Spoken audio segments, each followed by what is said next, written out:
আজকে অনেকটা সকালেই উঠে গেছি। ঘুম থেকে ওঠার পর চলে আসলাম একটু ব্যালকনিতে। এই কারণেই আসলাম তোমাদেরকে একটু দেখাবো বলে। আর এই দেখো ছোট্ট চাঁদটা। হ্যাঁ, আমার ব্যালকনি থেকে এই খোপের মধ্যে চাঁদগুলো ছোটই লাগছে, কিন্তু সত্যি কি চাঁদটা ছোট তা নয়, খুব সুন্দর দেখতে লাগছে। আর এই কারণেই ভয়েস দিচ্ছি, কারণ এখানে একটা মঠ আছে, মঠের মধ্যে কীর্তন চলছে, তো সেই জন্য ভাবলাম নিজের ভয়েসটাই দিই। চলো রেডি হয়ে যাই, যেতে হবে আমাকে ভুবনেশ্বর। সব রকম ব্যাগপত্র সাজিয়ে নিয়েছি। 6:10 বাজে এবং 6:10-এর সঙ্গে আমি আমার ব্যাগপত্র নিয়ে রেডি, বেরিয়ে পড়ি ভুবনেশ্বরের অভিমুখে। যেতে যেতে খণ্ডগিরির কাছে দেখলাম শিলনোড়া বিক্রি হচ্ছে। কত কি জাঁতা শিলনোড়া, এত পছন্দ আমার এই শিলনোড়াগুলো। আমি অনেক দিন ধরে ভাবছি একটা শিলনোড়া কিনবো। আমার যদিও একটা আছে, কিন্তু আমার কাছে নেই, ওটা অন্য একজনের কাছে আছে। তো সেই জন্য ভাবছিলাম শিলনোড়া হোক বা এই যে পেশান বলে এটাকে, গোল মতন, ওইগুলোর মধ্যে দিয়ে এই যে ছোটো ছোটো দেখা যাচ্ছে, ওইগুলোর মধ্যে মশলা দিয়ে বাটতে বেশ দারুণ মশলা বাটা যায়। কত নোড়া দেখেছো, কিন্তু দুঃখের বিষয় যেহেতু ভারী হবে নিতে পারলাম না, তো চলে আসলাম ছেলের বাড়ি। চলো। তো ফ্রেন্ডস, এখন বাজে 10:30, আর এখন এসে পৌঁছালাম ছেলের বাড়িতে। কী অবস্থা, মুখ চোখে কী গরম। আর সব থেকে বেশি কী বলতো, মনটা দুঃখ হয়ে গেল, একটা শিলনোড়া কিনতে পারলাম না। কি সুন্দর শিলনোড়াগুলো ছিল গো। চলো একদম ড্রেস চেঞ্জ করে নি। কারেন্ট নাই, এই যে কারেন্ট নাই। ঘর দুয়ার কী করে রেখেছে দেখো, কি করে রেখেছে সব ঘর দুয়ার। এই যে বিছানা পাতাই আছে, ওঠায়নি। আমার চাদরটা, চলো আগে মুখ চোখ সব ধুয়ে নিই, একদম ফ্রেশ হয়নি, তারপরে আবার তোমাদের সামনে আসছি। এখন রান্না চাপাতে হবে।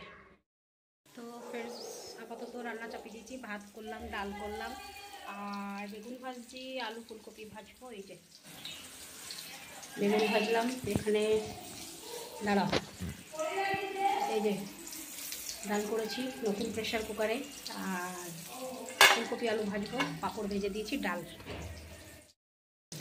আজকের মেনু হচ্ছে এই। যাও ভাতটা চাপিয়ে, ভাতটা হয়ে গেছে, ভয় লাগছিলো ওইটুকু হাঁড়িতে। তারপরে প্রেশার কুকারেও ডাল চাপিয়ে দিয়েছি, নতুন প্রেশার কুকারে। সেটা খুব খুশি হয়ে যাবে প্রেশার কুকার দেখে। আসলে ডাল ভালোবাসে, ডাল খেতে পারে না, শুধু এখানে করতে পারবে না বলে। প্লাস এমনি এটা সিঙ্গেল চুলা না, ওই জন্য। ডবল চুলা হতো তাহলে হয়তো কোনো কিছুতে বসিয়ে দিত, যেহেতু সিঙ্গেল চুলা ওই জন্য করতে পারে না। চলো, আসবে 12টার সময়, শেষ করে ফেলি রান্নাটা চটাপট। গুড ইভিনিং ফ্রেন্ডস, তো চলে আসলাম আবার তোমাদের সামনে। আর এখন ছেলে গেল বাজারে, আমিও যাব বাজারে, বাট আমি যাব একটু সবজি ফবজি আনতে, আর ছেলে গেল টিফিন আনতে। কারণ ওর ডিউটি হচ্ছে রাত সন্ধ্যে 7টা থেকে রাত 11টা পর্যন্ত, আর আমাকে তার মধ্যে রান্নাবান্না সব করতে হবে। যাই হোক, আমি তো করবই, কিন্তু আমি যাব একটু সবজির বাজারে। তো আমি বললাম তুই গিয়ে আয়, তারপরে আমি যাব। তো যাই দেখি মার্কেটে, ভুবনেশ্বরে যেটা সবথেকে বড় মার্কেট, 1 নম্বর মার্কেট বলে, ওখানে সব কিছু পাওয়া যায়। তো আমি সেই মার্কেটেই একটু যাব ভাবছিলাম। একটু কানের কিনবো, আমার কানের কিচ্ছু নাই। দেখো এইটা পরে গ্রামে গেছিলাম, এইটা পরে পুরী থাকি দোকানে যাই, এইটা পরে আবার ভুবনেশ্বর আসলাম। তো ওই জন্য ভাবছি যে কিছু একটা কিনবো। আর ওই যে তোমরা দেখলে শিলগুলো, আমার তো নজরটা ওখানেই গো। একটা জিনিস আমার কেনার খুব ইচ্ছে আছে, ওইটা দেখি না কেনা যায় কিনা। এত দাম বলছে না, পয়সা কড়ি কাছে নাই বড়। তো যাই হোক, আগে যাই, তো তারপরে দেখি কি হচ্ছে। তো ফ্রেন্ডস, একদম রেডি হয়ে গেছি, এবার বেরিয়ে পড়বো। কি অবস্থা করে রেখেছে ছেলে ঘর দুয়ারের, একদম ইস। থাকলে তবে না গোছাগুছি করবো, যদি থাকবো না তখন কী করে গোছাগুছি করবো বলো।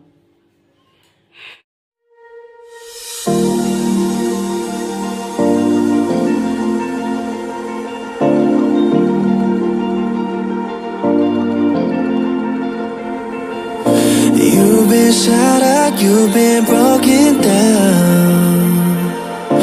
Heart is beating, still won't make a sound. It feels like an angel straight from heaven, just like my lucky number 7. You're my shooting star. We're running round in circles, love feels so invincible. Feel you when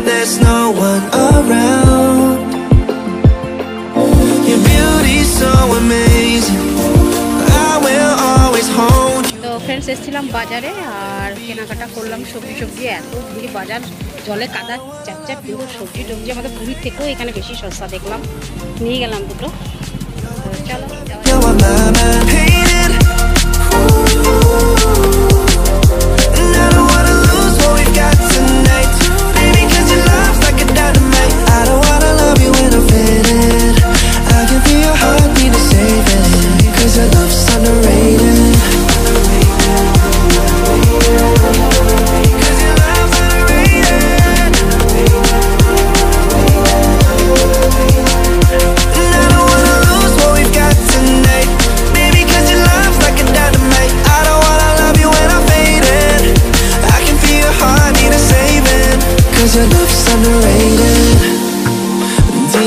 in my heart, I know you're irreplaceable. Together, unstoppable. And I feel your frequency, feel your love around me. I'm drowning in my mind, don't wanna let you down. তো friends, মোটামুটি এখন বাজে 8:30, 8:30টার সময় আমি চলে আসলাম বাড়ি। সবজি টবজি সব নিয়ে এসেছি, মশলাপাতি, বেসন, চা, চিপস, এদিক ওদিক এই সব জিনিসগুলো নিয়ে এসেছি। আর পুরো ক্লান্ত হয়ে গেছি। আর তোমাদেরকে যে লাইটিংগুলো দেখাচ্ছিলাম ওগুলো অ্যাকচুয়ালি হচ্ছে আমাদের উড়িষ্যার বললে একটু ঠিক হবে। হ্যাঁ, উড়িষ্যার তো অবশ্যই। আমাদের যে মুখ্যমন্ত্রী, পূর্বতন মুখ্যমন্ত্রী ছিলেন যে নবীন পটনায়ক, শ্রীযুক্ত নবীন পটনায়ক, সে স্টেডিয়ামটা তৈরি করেছিলেন এবং বিশ্ব প্রসিদ্ধ স্টেডিয়ামটা হকি স্টেডিয়াম, কলিঙ্গ স্টেডিয়াম। দারুণ দারুণ, এখনও খেলা চলছে। তো আমাদের তো পারমিশন নেই, যাবো কী করে। তো তোমাদের বাইরে থেকে দেখানোর জন্য চেষ্টা করলাম। অপূর্ব দেখতে, অপূর্ব। তো চলো, এখন রুটি সব কিছু করতে হবে।